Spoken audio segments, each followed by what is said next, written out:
વેસ્ટનું recycle કરતી RSPL કંપનીના storage વિભાગમાં સમી સાંજે આગ ભભૂકી ઉઠી હતી। આગમાં જાનહાનિ થઈ ન હતી, પરંતુ સ્ટોરેજ વિભાગમાં રાખેલો રાસાયણિક કચરો સળગી ઉઠ્યો હતો।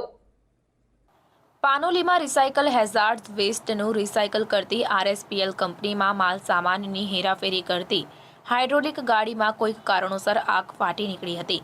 આગને કાબૂમાં લેવામાં આવે તે પહેલા આગ સ્ટોરેજ વિભાગ સુધી પહોંચી ગઈ હતી। સ્ટોરેજ વિભાગમાં સંગ્રહ કરવામાં આવેલા રાસાયણિક કચરામાં આગ ફેલાઈ જતા ધુમાડાના ગોટે ગોટા નીકળવા લાગ્યા હતા।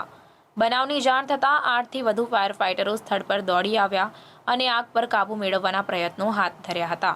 તેમજ તમામ કામદારોને બહાર સુરક્ષિત રીતે કાઢી લેવામાં આવ્યા। તેમજ ભારે જહેમત બાદ આગ પર કાબૂ મેળવાયો હતો।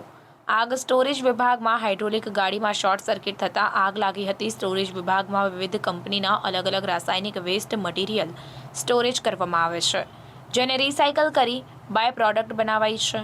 બનાવની જાણ થતાં મામલતદાર તથા બ્રિજ ટીમના સભ્યો પણ સ્થળ પર દોડી ગયા હતા। સદનસીબે આગમાં કોઈ જાનહાનિ થઈ ન હતી।